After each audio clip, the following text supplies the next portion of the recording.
अस्सलाम वालेकुम dear students, कैसे हैं आप लोग। उम्मीद करता हूँ आप सब लोग ठीक होंगे। आज ही हम डेटाबेस सिस्टम्स की जो क्लास है इसको हम स्टार्ट कर रहे हैं। चैप्टर नंबर 3 रिलेशनल मॉडल, जो कि हमारे मिड टर्म के सिलेबस में इंक्लूड है। चैप्टर नंबर 3 है बेटा आपके पास, और चैप्टर नंबर 4 हाफ है बेसिक अलजेब्रिक ऑपरेशंस तक। बेटा मैंने ये फोकस किया है कि आप लोगों का जो मैक्सिमम पेपर है, आई थिंक 80% पेपर जो है वो इन्हीं दो चैप्टर में से ही आएगा, चैप्टर नंबर 3 और चैप्टर नंबर 4। 80 या 70% कह लें बेटा आप। बाकी 30% पेपर सिर्फ मैंने आपका जो सिलेबस आपने मैम से पढ़ा है उसमें से मैंने दिया है। लेकिन बेटा उसमें भी वो जो चीज़ें यानी कि चाहिए थी या जो चीज़ें मैंने पिक की हैं बेटा, सिर्फ वो चीज़ें हैं जो मैंने आपको लेक्चर्स ऑन कैंपस लेक्चर्स के दौरान हमने वो चीज़ें पढ़ी हैं। लेकिन इट्स ओके, बहुत सारे स्टूडेंट्स जानबूझकर क्लास में नहीं आए, मुझे उनका पता है।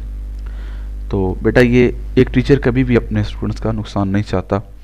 तो ये लेक्चर सिर्फ उन स्टूडेंट्स के लिए है जो किसी मजबूरी की वजह से क्लास में नहीं आए या आना नहीं चाहते थे। तो स्टूडेंट्स ये लेक्चर आप लोगों ने अच्छे तरीके से इसको प्रिपेयर कर लेना है अगर आप लोग अपने पेपर में पास होना चाहते हैं। तो बेटा सबसे पहले तो आज भी कुछ स्टूडेंट्स मुझे क्यूरी कर रहे थे कि सर पेपर पैटर्न, बड़ी टेंशन होती है आप लोगों को पेपर पैटर्न की। तो ये बेटा आपके सामने पेपर पैटर्न सिंपल सा है। 10 मार्क्स के शॉर्ट क्वेश्चन, 10 मार्क्स के ऑब्जेक्टिव और 10 मार्क्स का एक लॉन्ग है। लॉन्ग को भी बेटा मैंने शॉर्ट पार्ट्स में डिवाइड किया है, क्योंकि 10 मार्क्स का एक लॉन्ग क्वेश्चन जो है वो एक रिस्क था आप सब के लिए कि खुदा न खास्ता अगर किसी बच्चे को नहीं आता तो उसके 10 मार्क्स ज़ाया हो जाते। तो मैंने उसको भी इस तरीके से डिज़ाइन किया है कि आप लोगों के एटलीस्ट जो हैं वो मार्क्स जो हैं वो कम से कम डिडक्ट हों। तो बेटा ये चीज़ें आप लोगों ने देख लेनी है। हम जो है वो स्टार्ट करते हैं रिलेशनल मॉडल को। अच्छा, दूसरी बात बेटा जी मिड का सिलेबस क्या है मिड टर्म एग्ज़ाम का, तो वो भी सुन लें। मिड टर्म एग्ज़ाम का बच्चे आप लोगों के पास जो सिलेबस है वो हमारे पास जो है वो आपके पास 4 स्लाइड्स जो हैं वो आप लोगों ने देख लेनी है मैम के सिलेबस में से वीक 4 तक की। ठीक है, 4 स्लाइड्स टिल वीक 4 बेटा ये आप लोगों ने वहाँ से मैम को यानी कि जो आपने सिलेबस LMS से मैम का हीरा कंवल का डाउनलोड कर लें। अगर नहीं है तो वो स्लाइड्स आपको मिल जाएंगी, अदरवाइज़ मैं आज इंशाल्लाह ग्रुप में भी शेयर कर दूंगा। तो बेटा वो चारों स्लाइड्स मैंने यहाँ पे ओपन कर रखी हैं। ये जैसे वीक 1 है, ये वीक 2 की स्लाइड है, ये वीक 3 की स्लाइड है, एंड ये वीक 4 की स्लाइड है। तो आप लोगों ने ये देख लेना है। मेनली बेटा आपका chapter number 3 and chapter number 4 relational model जो कि हम आज पढ़ेंगे, और इंशाल्लाह नेक्स्ट सेशन भी हम एक करेंगे रिलेशनल अलजबरा के ऊपर। तो ये 2 सेशंस जो हैं it is very much important regarding to your paper point of view. तो जी हम स्टार्ट करते हैं रिलेशनल मॉडल को। बेटा हम इस चैप्टर की जो है वो सबसे पहले हम कुछ चीज़ पढ़ते हैं, तो हम उसके फ़ायदे या हम ये देखते हैं कि अगर हम इस चीज़ को पढ़ेंगे तो हम क्यों पढ़ रहे हैं, और अगर हम इस चीज़ को पढ़ लेते हैं तो हमें इसका क्या फ़ायदा होगा, ये चीज़ हमारे जहन में आती है। तो जी ये चीज़ हम इसको देख लेते हैं। सबसे पहले in this chapter we will learn the origin of relational model, कि रिलेशनल मॉडल क्या है, वो कब आया, उसकी बेसिक्स क्या हैं। उसके बाद उसकी हम रिलेशनल मॉडल की कुछ टर्मिनोलॉजीज़ को बेटा डिस्कस करेंगे कि बेसिकली अगर ये रिलेशनल मॉडल एग्जिस्ट करता है तो इसके कुछ कंपोनेंट्स होंगे, कुछ चीज़ें जो हैं वो यूज़ होती होंगी जो मिलकर हमारे पास इस रिलेशन मॉडल्स को बनाती होंगी। तो हम उन तमाम टर्मिनोलॉजीज़ को, छोटे छोटे से बेसिक्स कॉन्सेप्ट्स हैं, उनको हम आज देखेंगे कि रिलेशन मॉडल में कौन कौन से हैं। नेक्स्ट बेटा हम देखेंगे how tables are use to represent data, के टेबल्स बेसिकली रिलेशनल मॉडल पेश किया गया था RDBMS relation database management system. तो इसमें डेटा बेटा रिलेशंस की फॉर्म में होता है, रिलेशंस कॉल्ड टेबल्स। तो हम ये देखेंगे कि वो टेबल्स की फॉर्म में डाटा तो रिप्रेजेंट होता है, लेकिन हाउ, कैसे होता है। टेबल्स डाटा जो रिप्रेजेंट करते हैं तो कैसे करते हैं, प्रॉपर्टीज ऑफ, उसके बाद connection between mathematical relations and हम ये देखेंगे कि बेसिकली बेटा एक मैथमेटिशियन थे डॉक्टर EF कोड, जिन्होंने 1970 के अंदर इस मॉडल को अपने पेपर के अंदर डॉक्टर बेटा ये थे EF कोड, जिन्होंने अपने एक रिसर्च पेपर के अंदर रिलेशनल मॉडल का जो है वो कॉन्सेप्ट दिया, और उसके बाद रिलेशनल अलजबरा भी उन्होंने 1970 के अंदर जो है इस चीज़ को इंट्रोड्यूस करवाया। तो हम देखेंगे कि बेटा कैसे वो, यानी कि इसकी एक्सप्लेनेशन भी देख लेंगे कि मैथमेटिक्स रिलेशन में क्या, मैथमेटिक्स के सेट्स में क्या रिलेशनशिप थे, और अब अगर हम कह रहे हैं कि एक रिलेशनल मॉडल है तो टेबल्स के अंदर कैसे रिलेशनशिप पाया जाता है। प्रॉपर्टीज ऑफ, हम देखेंगे कि हम किसी भी रिलेशन को या किसी भी टेबल को ऐसे मुंह उठा के जो है वो ये नहीं कह देंगे कि ये एक रिलेशन है। मीन्स कि एक रिलेशन की प्रॉपर एक डेफिनेशन है, उसकी कुछ प्रॉपर्टीज़ हैं, उसके लिए कुछ कंडीशंस हैं। अगर कोई टेबल हमारी उन कंडीशंस को फुलफिल करेगा तो हम कहेंगे कि ये एक रिलेशन है, अदरवाइज हर टेबल को हम ये नहीं कह सकते कि this is a relation. How to identify candidate key primary and alternate, उसके बाद बेटा हम कीज पढ़ेंगे, another component the meaning of entity, integrity and reference. Integrity को देखेंगे, the purpose and views and relation systems, और बेटा हम वर्चुअल टेबल्स यानी कि व्यूज जो हैं वो क्यों बनाए जाते हैं और वो क्या होते हैं, इनको थोड़ा सा हम डिस्कस करेंगे। तो बेटा इन शॉर्ट हमने ऑब्जेक्टिव सारे जो है इस चैप्टर के देख लिए। अब हम एक एक करके इस चीज़ को जो है वो इन टॉपिक्स को हम रीड करते हैं। सबसे पहले बेटा हमने देखना है रिलेशनल मॉडल का एक शॉर्ट सा इंट्रोडक्शन। तो बेटा ये डॉक्टर E.F. कोड थे, 1970 के अंदर इन्होंने जो है अपने रिसर्च पेपर में database management system, relational database RDBMS का कॉन्सेप्ट पेश किया। ठीक है जी, और उन्होंने कहा जी कि each relation has a name. ठीक है, उन्होंने कहा जी डाटा इसमें रिलेशंस यानी टेबल्स की फॉर्म में होगा, हर रिलेशन का कोई नाम होगा, उसके अंदर जो रिकॉर्ड हैं वो टप्पल्स की फॉर्म में, रो की फॉर्म में होंगे, और जो एट्रीब्यूट्स होंगे वो किसी उसके कॉलम्स होंगे। टेबल के कॉलम्स को हम एट्रीब्यूट्स कहेंगे, और टेबल की जो रोज हैं उन्हें हम क्या कहेंगे बेटा जी, उन्हें हम रिकॉर्ड्स कहेंगे। नेक्स्ट बेटा उसने ब्रीफ हिस्ट्री लिखी। ये हिस्ट्री आप लोगों ने खुद पढ़ लेनी है बुक से, बिल्कुल आसान वर्डिंग में दी हुई है कि इसके कुछ ऑब्जेक्टिव थे, लेकिन यहाँ पे एक चीज़ मैं डिस्कस करना चाहूँगा कि to allow a high degree of data independence. What do you mean data independence, क्या होती है और ये कितनी टाइप्स की होती है, बेटा इसको हम थोड़ा सा देख लेते हैं। This is a very important concept.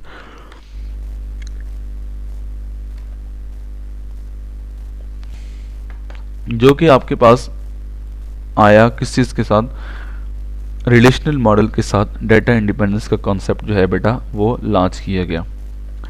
इससे बेटा हमने देखा था कि सबसे पहले हमारे पास कुछ व्यूज़ थे। ठीक है, सबसे पहले हमारे पास क्या था बेटा जी, व्यू लेवल था।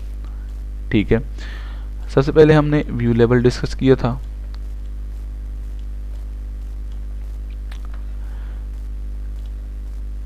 एंड देन जी हमारे पास दूसरा लेवल जो आता है डेटाबेस सिस्टम्स के अंदर वो आता है कॉन्सेप्चुअल लेवल। ठीक है जी,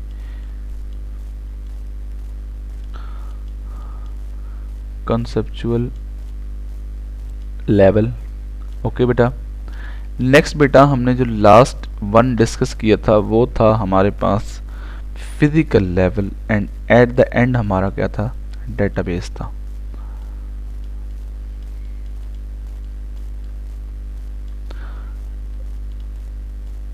एंड एन पे at the last of the point हमारे पास जो चीज़ जो एंटिटी थी वो हमारे पास क्या था, डेटाबेस DBMS। तो बच्चे ये चार हमारे पास 3 लेवल आर्किटेक्चर जो आपने पढ़ा उसके अंदर ये कुछ व्यू लेवल्स थे, कुछ चीज़ें थी जो आपके पास इस तरीके से एग्जिस्ट कर रही थी। अब a single relation that can exist between 2 levels, ठीक है जी, और an other relation that can exist between 2 levels. जैसे मैंने बताया कि डेटा इंडिपेंडेंस क्या होती है बच्चे, डेटा इंडिपेंडेंस 2 टाइप की है। ठीक है, एक डेटा इंडिपेंडेंस हमारे पास होती है बच्चे, उसे हम कहते हैं लॉजिकल डेटा इंडिपेंडेंस। ठीक है जी, एक डेटा इंडिपेंडेंस होती है उसे हम कहते हैं लॉजिकल डेटा इंडिपेंडेंस। और दूसरी बेटा हमारे पास जो चीज़ है उसे हम कहते हैं फिजिकल डेटा इंडिपेंडेंस, जो कि इन एट्रीब्यूट्स के साथ काम करती है। फिजिकल डाटा इंडिपेंडेंस, ये आप आगे इसको खुद देख सकते हैं। अब देखें बेटा, मैंने बताया है कि हमारे पास 3 लेवल आर्किटेक्चर में कुछ लेवल्स हैं जिन्हें हम यूज़ करते हैं, ठीक है जी। ये 4 व्यू लेवल्स हैं। ये व्यू लेवल में क्या होता है बेटा, ये आपका सबसे टॉप लेवल है जो कि एप्लीकेशन लेवल होता है, ठीक है जी। ये कौन सा लेवल होता है जी, ये आपका ऐप लेवल होता है, जिसमें क्या होता है आपके साथ डिफरेंट यूज़र अट्रैक्ट करते हैं। मेन इंटरफेस जो आपकी किसी भी एप्लीकेशन का होता है उसे हम कहते हैं कि this is a external view. 3 level architecture की अगर आप बात करें तो इसको हम एक्सटर्नल व्यू भी कहते हैं। यहाँ पे बेटा आपके पास क्या कनेक्ट होते हैं, यूज़र 1, ठीक है, user 2 end user 3 and so on. तो ये आपका बच्चे क्या है, ये आपका एप्लीकेशन लेवल है और ये this is a conceptual level, ठीक है जी। कंसेप्चुअल लेवल आपके पास किस चीज़ का रेफर करता है बेटा, डीबी स्ट्रक्चर। डीबी स्ट्रक्चर क्या है कि डीबी का कितने टेबल्स हैं, ठीक है जी, टेबल्स के अंदर क्या क्या रिलेशनशिप्स हैं, ठीक है, कितनी प्राइमरी कीज़ हैं, कितनी फॉरेन कीज़ हैं बेटा, ये सब चीज़ें हम किस में डिफाइन करते हैं बेटा, ये सब चीज़ें हम अपने इस व्यू लेवल के अंदर डिस्क्राइब करते हैं कि यहाँ पे जी हमारे पास क्या है, डेटाबेस का जो है वो कंसेप्चुअल डिज़ाइन है। लेकिन फिजिकल लेवल में क्या है कि फिजिकली आपका डेटाबेस जिस यानी कि किसी भी मीडियम पे, किसी भी स्टोरेज पे जो है आप जहाँ पे आप अपने डेटाबेस को फिजिकली स्टोरेज प्रोवाइड करते हैं, this is a physical level of your database.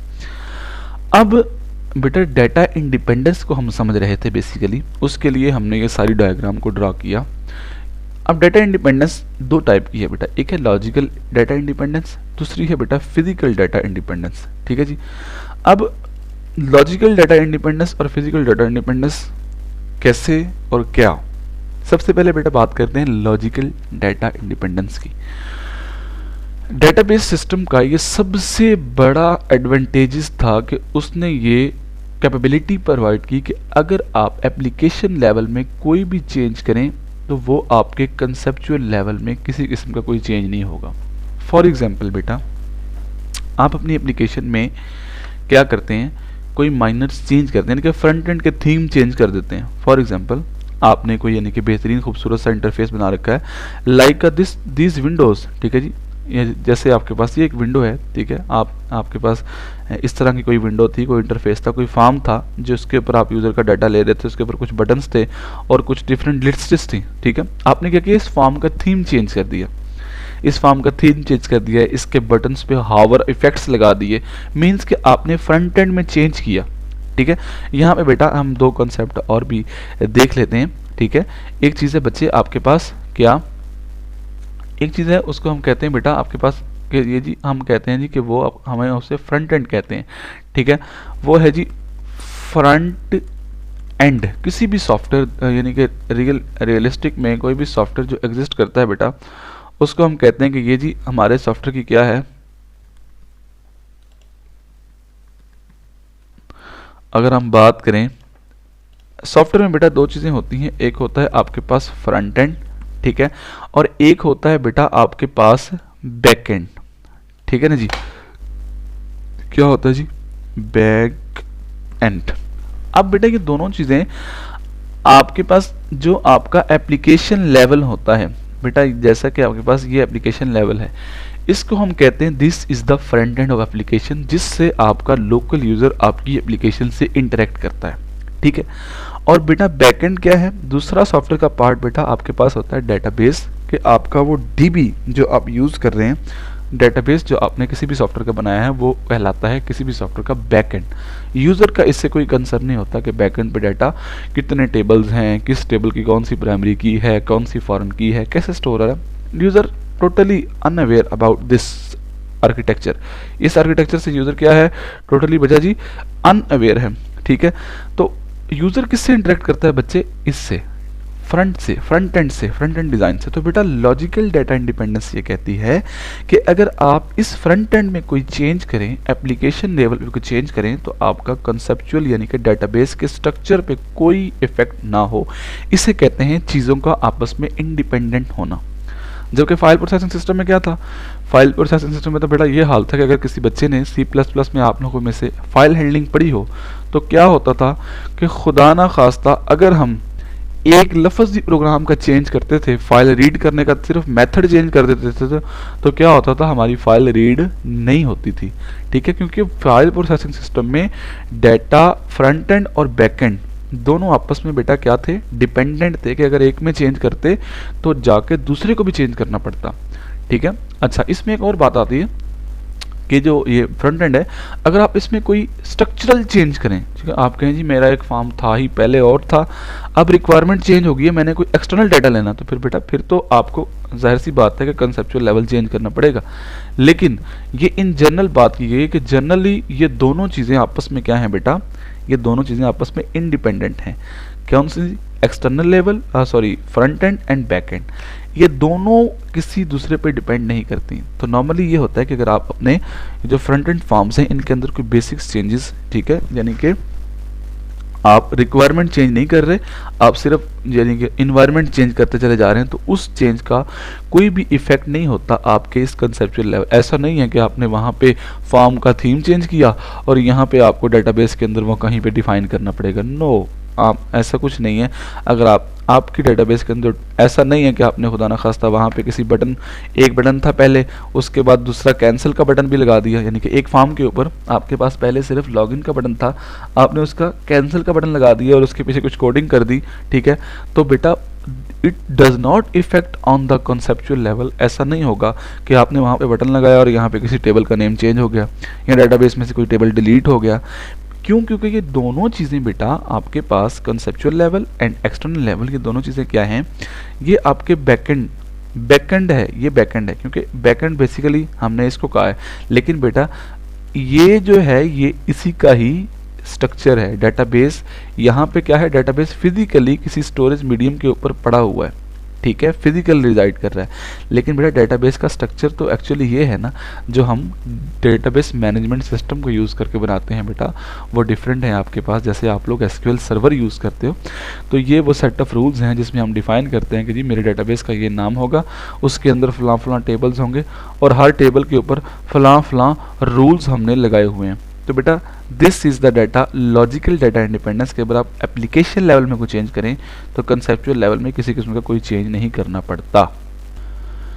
तो बेटा जी ये हमारे पास एक शॉर्ट सा कॉन्सेप्ट था जिसे हमने डिस्कस किया कि लॉजिकल डाटा इंडिपेंडेंस क्या है, कि अगर आप एप्लीकेशन लेवल में बेटा कोई भी चेंज करें और वो चेंज आपका कंसेप्चुअल लेवल को यानी कि आपके डेटाबेस स्ट्रक्चर के ऊपर कोई भी इफेक्ट ना करे, this is called logical data independence. और बेटा फिजिकल डाटा इंडिपेंडेंस क्या है?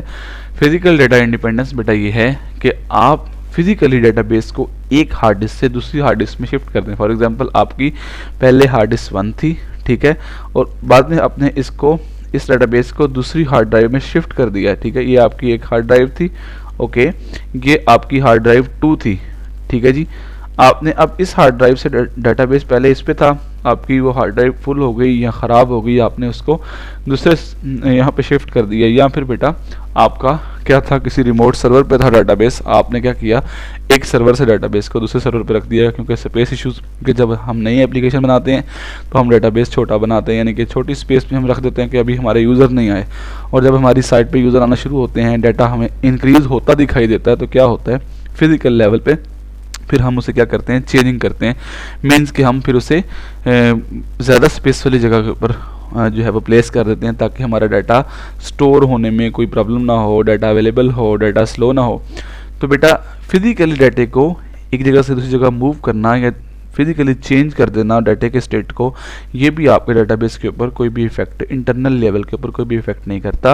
ऐसा कुछ नहीं है कि आपने जी एक हार्ड ड्राइव में अपना डाटाबेस था, आपने उस डाटाबेस की फाइलें वहाँ से कॉपी की और दूसरे में जाके पेस्ट कर दी, तो जी आपके टेबल्स डिलीट हो गए, या टेबल्स का डाटा डिलीट हो गया, या टेबल्स के नाम चेंज हो गए, ठीक है। मीन्स कि ये जितने भी लेवल्स हैं ये सब बेटा डेटाबेस 3 लेवल आर्किटेक्चर के अंदर ये दिखाया, यही उन्होंने पेश मॉडल यही दिया गया था कि ये तमाम लेवल्स आपस में बेटा क्या हैं, इंडिपेंडेंट हैं।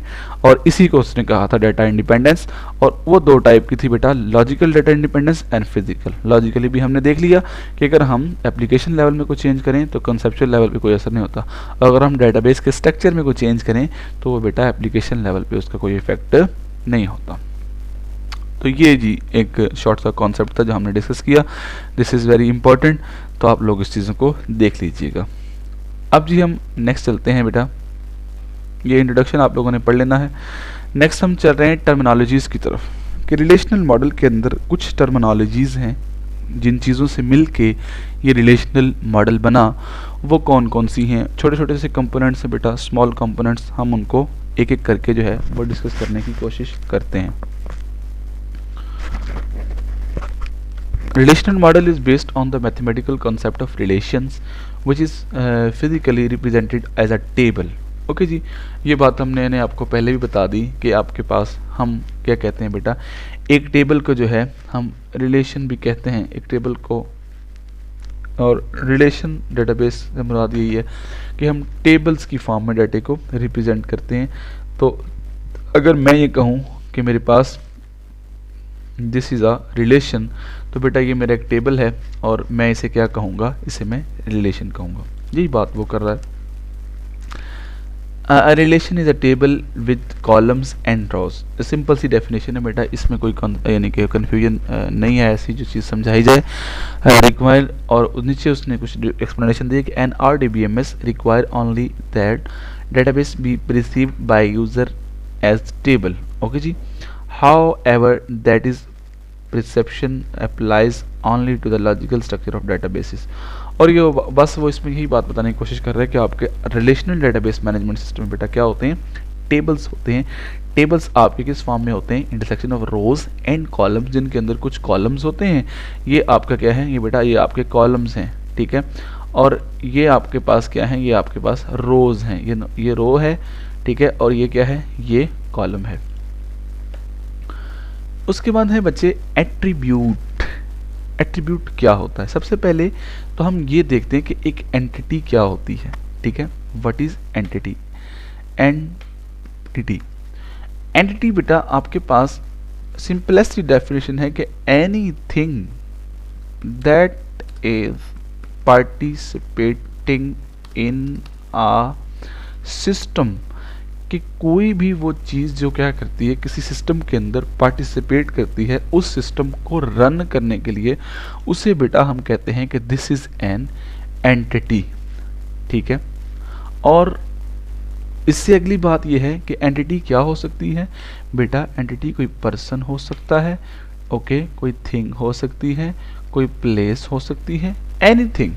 तो मैंने डेफिनेशन में भी बेटा यही लिखा है कि anything that is participating in a system, कि किसी भी सिस्टम को रन करने के लिए आपके पास कोई एक इंस्टेंस, जिसे भी आप ले लें, आप कहेंगे कि वो उस सिस्टम की जी एक एंटिटी है। फॉर एग्जांपल आपके पास बेटा अगर आप यूनिवर्सिटी सिस्टम की बात करें तो हम एक क्विक ओवरव्यू ले लेते हैं एंटिटीज़ का। हम कहते हैं जी कि teacher is an entity, okay. Student भी ज़रूरी हैं किसी इदारे को चलाने के लिए।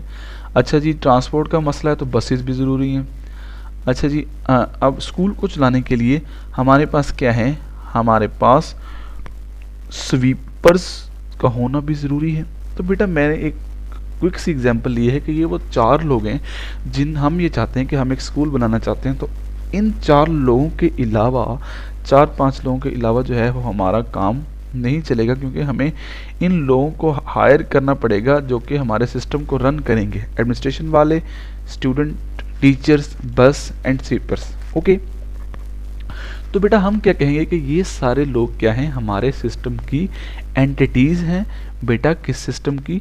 एजुकेशन सिस्टम की। ये हम मिसाल ले रहे हैं, एजुकेशन सिस्टम हमने एक बनाना है, ओके, बना लें। लेकिन हमें सबसे पहले क्या पता होना चाहिए कि हमारे एजुकेशन सिस्टम को, अगर हम एक सिस्टम बनाने जा रहे हैं, उसको रन करने के लिए हमें किन किन चीज़ों की ज़रूरत है। तो बेटा जो जो एंटिटीज़ की हमें ज़रूरत होगी, हम हर एक को क्या कहेंगे, this is a entity for the education system, okay.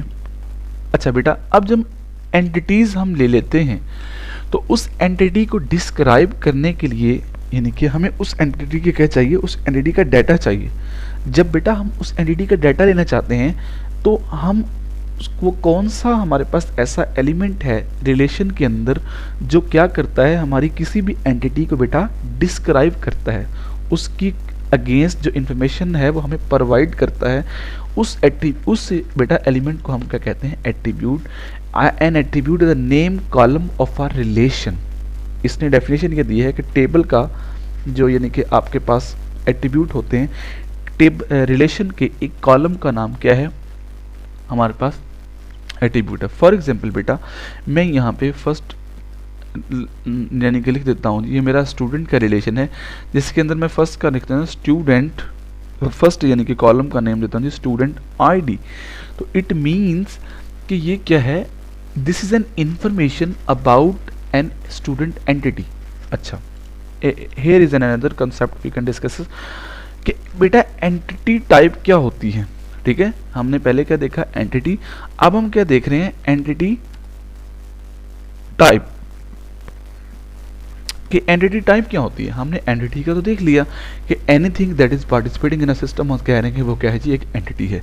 लेकिन अगर हम एंटिटी टाइप की बात करें, ठीक है, तो वो क्या होता है बेटा, entity is a single person, place, thing, anything. Okay, और एंटिटी टाइप क्या है, वो ऐसे सेट ऑफ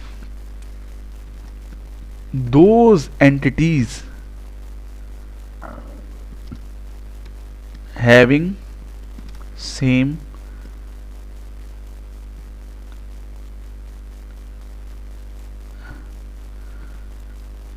attributes।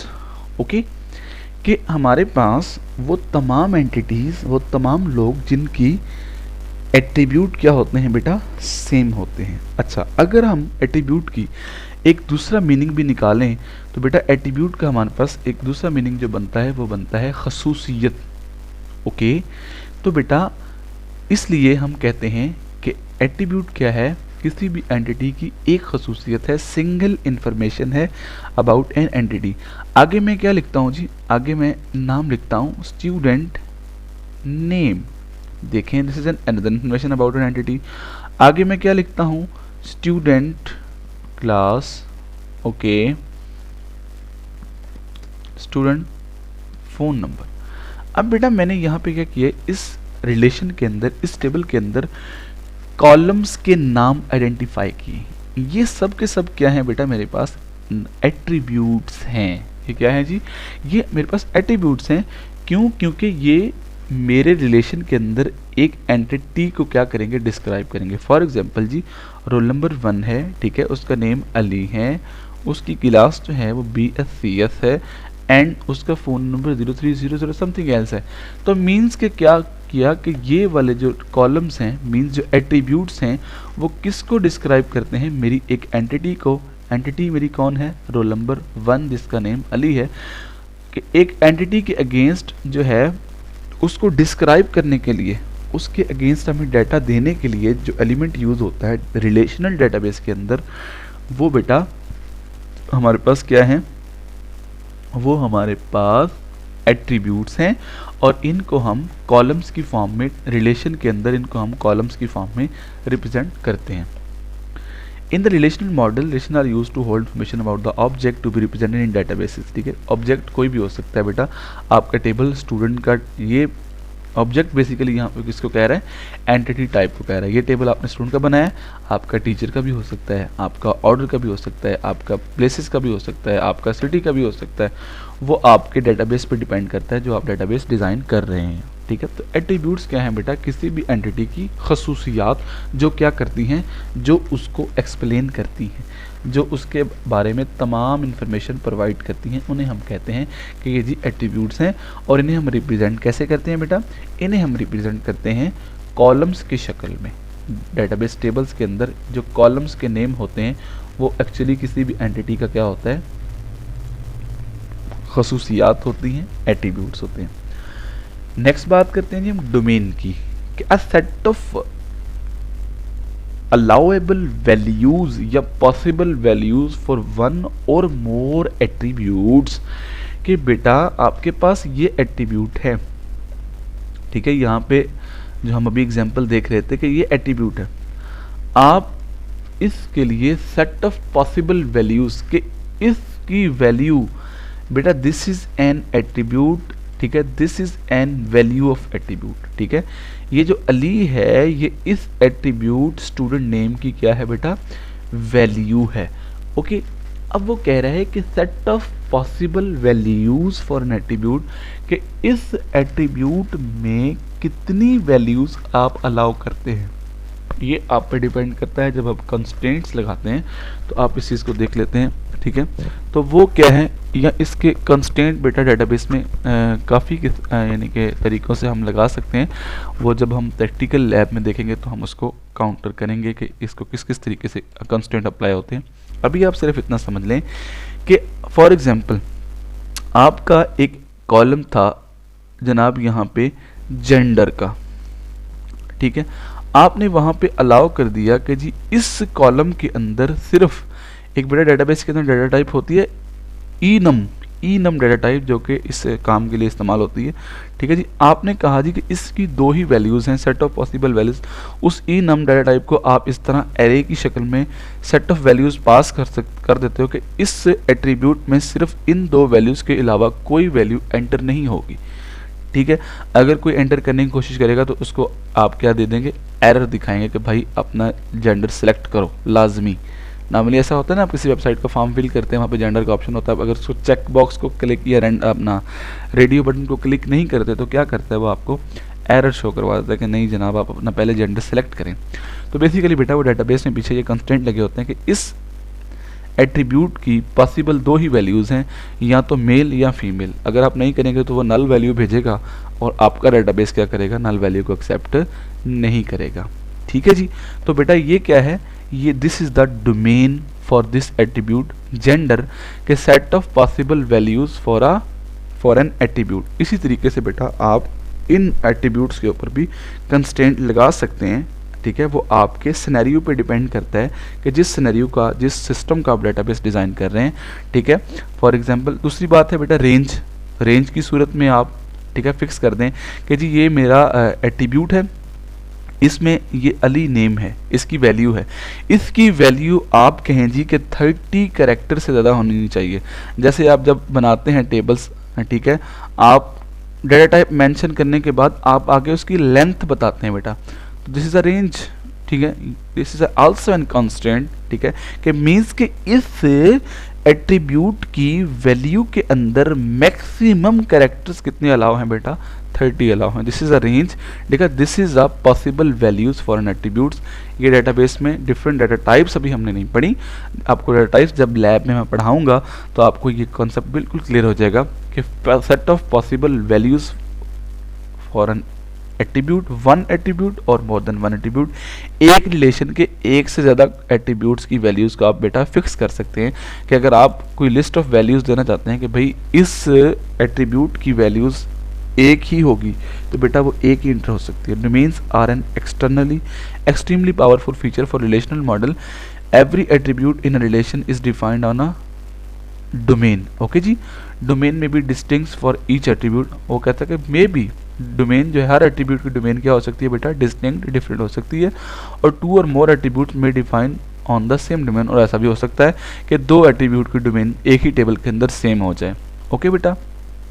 तो आगे ये फिगर 3.2 में आपको domain of some attributes of branch staff relation, ये बेटा एग्जाम्पल है, आप इसको देख लीजिएगा, नीचे आपकी बुक में ही है, ठीक है। The domain concept is important because it allow the user to define in central place in a central place the meaning and source of values that attribute can hold। ये पावरफुल टूल इसलिए है कि हम user को restrict कर सकते हैं कि वो कोई भी एम्बिगुअस डाटा जो है वो एंटर ना कर सके, बल्कि जो पॉसिबल वैल्यूज़ हम अलाउ करें सिर्फ वही डाटा, इट मीन्स जो हम चाहते हैं। As a result more information is available on the system when the undertakes the execution of relation operations, ठीक है जी। तो आपने ये डिटेल जो है इसी हवाले से आपको दी गई है। तो ये फिगर बेटा आपके पास जैसा यहाँ पे आपको दिखा दिया गया कि एट्रीब्यूट्स क्या हैं, ये देखें यहाँ पे ब्रांच के रिलेशन में उसने आपको ये कुछ ड्रा करके दिखाएंगे बेटा। आपके कॉलम्स जो हैं वो एट्रीब्यूट्स हैं, ओके। और उसके बाद आपका ये सारा क्या है, एक रिलेशन है। टेबल को हम रिलेशन भी कहते हैं, टेबल भी कहते हैं, जिसमें बेटा हमारे पास क्या होते हैं, कुछ कॉलम्स होते हैं, कुछ रोज होते हैं, okay. And then next important two small concept बेटा, टप्पल क्या होती है बेटा, टेबल की एक रो को, ये वाली जो एक रो है बेटा, इसको हम कहते हैं कि टप्पल ऑफ अ रिलेशन, ठीक है, वो कहते हैं कि tuple is a row of a relation, the element of relation are rows और tuples in a table, in a branch relation each row contain 4 values, 1 for each attribute. ठीक है, ये बेटा उसने जो ऊपर ब्रांच वाला जो रिलेशन जो है ये वाला इसको एक्सप्लेन किया है। ठीक है, ईच रो क्या कंटेन कर रही है, 4 वैल्यूज कंटेन कर रही है, किसी के अगेंस्ट बेटा, एक एंटिटी के अगेंस्ट। कौन सी एंटिटी बेटा, ब्रांच। ओके, तो ये आपको उम्मीद है क्लियर हो गया होगा। नेक्स्ट बेटा 2 important and small concepts, degree and cardinality. वो कहते हैं कि डिग्री ऑफ रिलेशन क्या है कि नंबर ऑफ एट्रीब्यूट्स, ऊपर उसने आपको इसको यानी कि मेंशन करके बताया था, और कार्डिनलिटी क्या है, नंबर ऑफ टप्पल्स, कि बेटा नंबर ऑफ कॉलम जो हैं वो किसी भी यानी कि टेबल की क्या है, डिग्री है। ये देखें, ये आपको यहाँ पे उसने बता दिया था कि नंबर ऑफ कॉलम्स या नंबर ऑफ एट्रीब्यूट्स, क्योंकि बेटा एट्रीब्यूट्स को हम जब टेबल में लिखते हैं, रिप्रेजेंट करते हैं, तो किस फॉर्म में करते हैं, कॉलम्स की फॉर्म में। तो बेटा वो यहाँ पे कह रहा है कि number of attributes in a database table is called the degree of relation, and number of tuples, ठीक है, नंबर ऑफ टप्पल्स के टेबल में जितनी रोज हैं उनको हम क्या कहते हैं बेटा, कार्डिनलिटी ऑफ अ रिलेशन। तो ये टर्मिनोलॉजी इसमें शामिल है, ये आप देख लेना। आगे relation databases, a collection of normalized relation with distinct relation name. Relation database की डेफिनेशन ये है कि नॉर्मलाइज्ड रिलेशन, बेटा ये नॉर्मलाइज का वर्ड जो है ये हम इंशाल्लाह नेक्स्ट जो है वो जब चैप्टर पढ़ेंगे तो उसके अंदर हमने इसको अगेन डिस्कस करना है।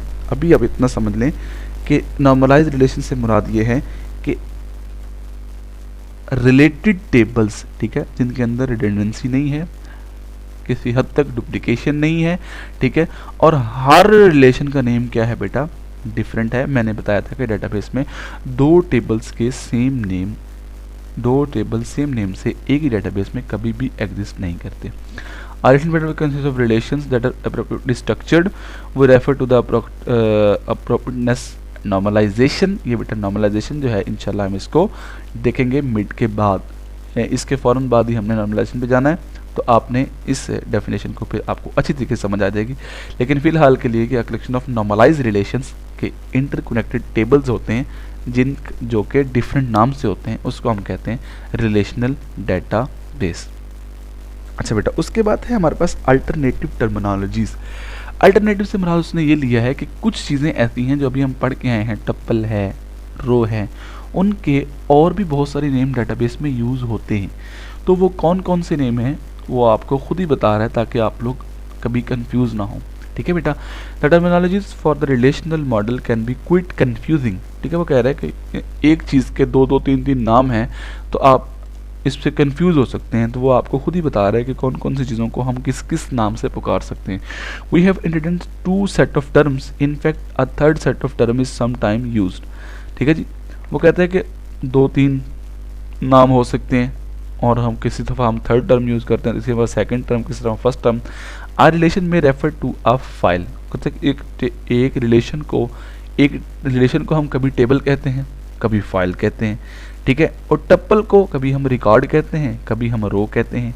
ठीक है, एट्रीब्यूट को कभी हम फील्ड कहते हैं। टर्मिनोलॉजीज, तो ये बेटा उसने आपको टेबल में अल्टरनेटिव टर्मिनोलॉजीज के बारे में बता दिया है कि आपके पास क्या है जी, फॉर्मल टर्म जो हम नॉर्मली यूज़ करते हैं, रिलेशन, टप्पल, एट्रीब्यूट। लेकिन बेटा रिलेशन को टेबल भी कहते हैं, फाइल भी कहते हैं, टप्पल को रो भी कहते हैं, रिकॉर्ड भी कहते हैं, एट्रीब्यूट को कॉलम भी कहते हैं और फील्ड भी कहते हैं। तो ये सारी बातें हमने कर ली हैं कि आपके इस कॉलम का नेम डेटाबेस में। एट्रीब्यूट क्या होता है बेटा, किसी भी एंटिटी को जो डिस्क्राइब करता है, एक्सप्लेन करता है, मीन्स किसी भी एंटिटी के अगेंस्ट हमें क्या करता है, इंफॉर्मेशन प्रोवाइड करता है, दिस इज कॉल्ड एट्रीब्यूट। और बेटा इसको हम कॉलम भी कह सकते हैं, attribute is the column of a relation. और अब उसने हमें एक और नाम बता दिया कि एट्रीब्यूट को हम फील्ड भी कह सकते हैं। क्यों बेटा, हमने सेकेंडरी में पढ़ा था, फील्ड की डेफिनेशन हमने सेकेंडरी में पढ़ रखी है कि फील्ड में क्या होता था, single information about an entity. तो बेटा आप किसी भी कॉलम को देख लो, ये इस रोल नंबर 1 की सिर्फ सिंगल इंफॉर्मेशन है, कौन सी बेटा, सिर्फ उसका नेम। तो फील्ड क्या होती है, single information about an entity. तो बेटा इसको फील्ड भी कहते हैं, कॉलम भी कहते हैं। तो ये चीज़ें जी अल्टरनेटिव टर्मिनोलॉजीज हमने आपने इसको भी देख लेना है। नीचे बेटा आपका है मैथमेटिकल रिलेशन, क्योंकि ये एक मैथमेटिशियन था डॉक्टर EF कोड जिसने प्रोवाइड किया था आपको ये रिलेशनल मॉडल। तो नीचे वो इसी बुक में आपको पहले मैथमेटिक्स का बता रहा है कि वो 2 सेट्स ले रहा है, फिर उनका कार्टेशियन प्रोडक्ट ले रहा है, न्यूमेरिकल यानी कि मैथमेटिकली ये सॉल्व करवा रहा है। देन आप लोगों को फिर वो यही चीज़ आपको रिलेशनल डेटाबेस के हवाले से समझाने की कोशिश कर रहा है। तो बेटा ये मैथमेटिकल बहुत इजी है, ये वही मैथमेटिक्स है जो हम 7वीं 8वीं में यूनियन, इंटरसेक्शन और कार्टेशियन प्रोडक्ट, ये हमारे नेक्स्ट यानी कि लेक्चर में भी आएंगे, तो आपको वहाँ पे इनका कॉन्सेप्ट पढ़ा दिया जाएगा। तो ये मैथमेटिकल रिलेशन जो हैं इनको आप बच्चों ने आपने यहाँ से पढ़ लेना है, सिंपली आपको इसकी समझ आ जाएगी। बेसिकली उसने मैथमेटिक्स से आपके रिलेशनल मॉडल का कॉन्सेप्ट लिया था, तो इसलिए वहाँ पे वो उसको डिस्कस कर रहा है। अब यहाँ पे आके देखें वो यही कह रहा है कि applying the above concept means कि वो जो ऊपर वो करके आ रहा है। वहाँ पे उसने क्या किया था बेटा, वहाँ पे उसने 2 सेट्स लिए। कौन से सेट? मैथमेटिकल न्यूमेरिकल सेट, यानी कि ये देखें ये D1 सेट ले रहा है और D1 के ये एलिमेंट्स है D2 के, उसके बाद उसके ऊपर कार्टेशियन प्रोडक्ट अप्लाई कर रहा है और आगे कुछ ऑपरेशंस करने के बाद वो उनको टर्म को एक्सप्लेन कर रहा है। अब यहाँ पे क्या है बेटा, यहाँ पे वो क्या ले रहा है, कुछ रिलेशंस ले रहा है और उनके ऊपर कुछ ऑपरेशन परफॉर्म कर रहा है और वो कह रहा है कि जी इसे हम इस तरह हम इसको प्रूव करते हैं कि this is a relational database. तो रिलेशनल स्कीमा का एक नेम देखें जी, a name relation defined by a set of attributes and domain name pairs। इस डेफिनेशन को समझिए, ये टेबल की डेफिनेशन है कि एक रिलेशनल स्कीमा, ठीक है, कि डेटाबेस के एक टेबल को हम रिलेशनल डेटाबेस के एक टेबल को क्या कहते हैं बेटा, रिलेशनल स्कीमा कहते हैं। और उसकी डेफिनेशन क्या है कि अ नेम्ड रिलेशन एक है ऐसा रिलेशन जिसका कोई नाम है। अच्छा जी, उसकी फर्दर प्रॉपर्टीज़ क्या है, उसकी फर्दर प्रॉपर्टीज़ ये हैं कि defined by a set of attributes. Okay, जैसे हमारे पास क्या है कि ये हमारे पास एक रिलेशन है बेटा, ठीक है, इस पे बाद इसका कोई नेम है। फॉर एग्जांपल हमने कहा जी इस रिलेशन का नेम है हमारे पास स्टूडेंट। ओके, और ये किस चीज़ से डिफाइन किया गया है, सेट ऑफ एट्रीब्यूट से। ये इस रिलेशन के क्या हैं बेटा, एट्रीब्यूट्स हैं, जो कि किस फॉर्म में रिलेशन है, इस रिलेशन के कॉलम की फॉर्म में हमारे पास लिखे गए हैं। और आगे उसने एक और बात लिखी है, विद डोमेन नेम पेयर्स। ये अगर आप बुक में देखें तो with and domain name pairs के बेटा एट्रीब्यूट्स, और एट्रीब्यूट्स का आगे फर्दर जो चीज़ है कि टेबल के अंदर क्या होंगे, एट्रीब्यूट्स, और टेबल के अंदर जो डाटा होगा वो क्या होगा, वो एट्रीब्यूट्स की वैल्यूज़ होंगी। ठीक है, टेबल किस चीज़ से बनेगा, टेबल का कोई नेम होगा, उसके बाद टेबल के अंदर क्या होंगे, कुछ एट्रीब्यूट्स होंगे जिन्हें हम कॉलम्स कहेंगे, उसके बाद क्या होगा, उन एट्रीब्यूट्स की वैल्यूज़ होंगी। ठीक है, और बेटा हर एट्रीब्यूट की क्या होती है, एक डोमेन होती है जो हम फिक्स कर देते हैं। और अब एक और बात का इजाफा करके मैं दोबारा इसको एक्सप्लेन करता हूँ कि एक टेबल रिलेशन स्कीमा की डेफिनेशन क्या है कि उसका एक नेम होगा, उसके बाद उसके अंदर कुछ नंबर ऑफ एट्रीब्यूट्स होंगे, देन उस यानी कि एट्रीब्यूट्स की कुछ वैल्यूज़ होंगी जो कि वैल्यूज़ उन एट्रीब्यूट की डोमेन में से होंगी। जैसे अभी हमने डिस्कस किया कि डोमेन किसकी होती है बेटा, आपके एट्रीब्यूट की होती है, और ज़रूरी है कि एट्रीब्यूट की वैल्यू उसकी डोमेन से ही होती है, डोमेन के अलावा नहीं होती। फॉर एग्जांपल आप इस एट्रीब्यूट की डेटा टाइप इंटीजर रखी है, अगर आप इसमें स्ट्रिंग डेटा डालना चाहेंगे तो वो आपको इंटर नहीं करने देगा, क्योंकि बेटा ये किस डोमेन से है, ये आपका इंटीजर डोमेन से है। तो this is the example of domain of attribute. Okay बेटा, तो यहाँ पे वो आपको एग्जांपल दे रहा है, ये सारी चीज़ें समझाने के लिए आपको कह रहा है कि अगर मेरे पास एक सेट ऑफ एट्रीब्यूट्स हो, लेट A1 A2 यानी कि A1 से लेकर AN तक एक एट्रीब्यूट का सेट हो और D1 से लेकर DN तक डोमेन्स का सेट हो, तो फिर कंबाइन करके क्या बनेगा, एट्रीब्यूट A1 और उसकी वैल्यू D1, यानी कि डोमेन बेसिकली क्या होती है बेटा, एट्रीब्यूट की वैल्यू होती है। वो डोमेन हम खुद फिक्स करते हैं, जैसा कि हमने एग्जांपल में भी देख लिया। अगर हम किसी भी वैल्यू, किसी भी एट्रीब्यूट की डोमेन किसी तरीके से भी सेट करना चाहें हम कर सकते हैं। ओके, नेक्स्ट देखें, each element in the n tuple consist of an attribute and a value of attribute. Normally when we write our relation as a table we list attributes, name, column, headings and ये सब चीज़ें बेटा उसने आपको वही चीज़ें explain की हैं जो मैंने अभी अभी आपको थोड़ी देर पहले यहाँ पे बताई हैं. ओके, आगे बात आती है बेटा रिलेशनल इंस्टेंस की.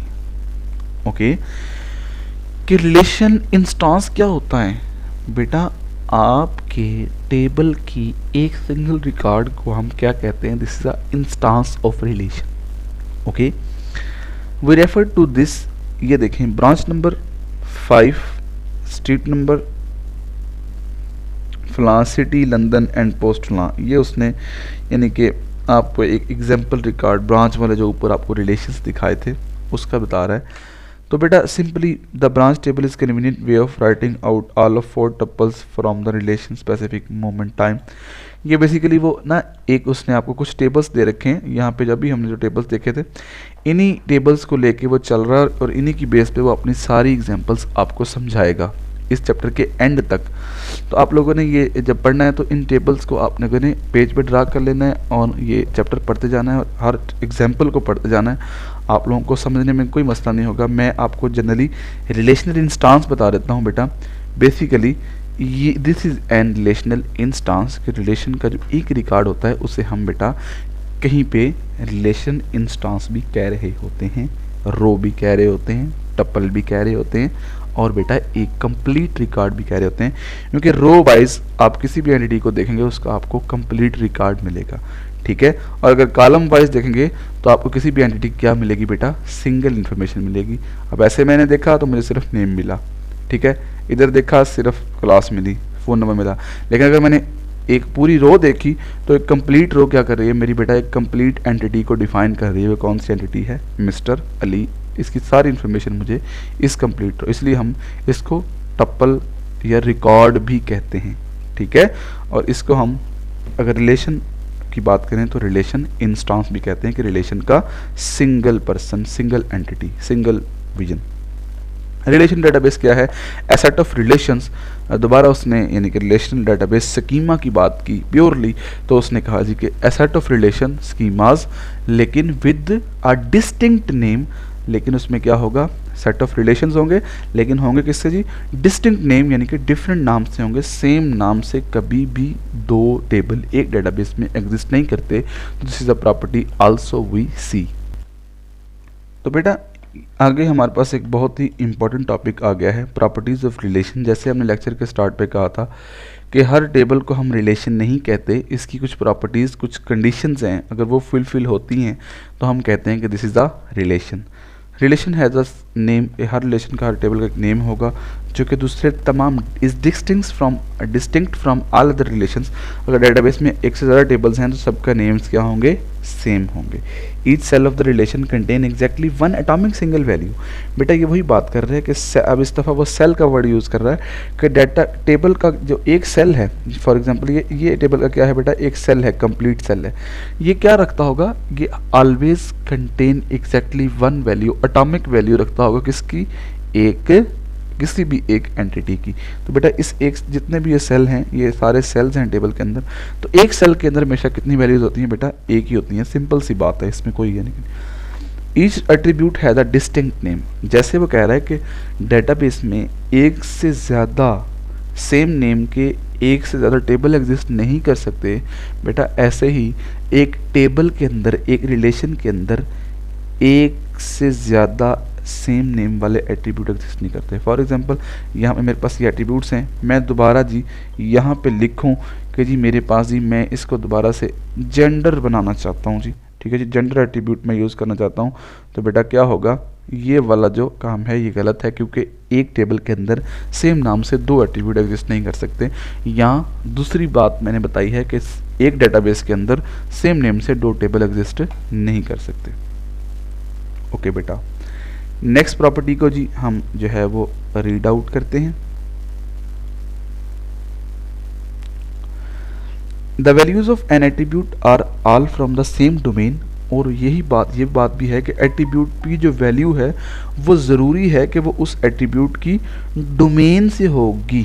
ओके, मीन्स कि उस एट्रीब्यूट की वैल्यू कभी भी डोमेन से बाहर नहीं होगी, क्योंकि डोमेन हमने डिफाइन कर दी है एट्रीब्यूट की। अब कोई भी एट्रीब्यूट है जिसकी हमने डोमेन किसी भी कंस्ट्रेंट की सूरत में, रेंज की सूरत में डिफाइन की है, उसकी वैल्यू उसमें से ही एग्जिस्ट करेगी, उससे बाहर एग्जिस्ट नहीं करेगी। ठीक है, तो ये ज़रूरी है।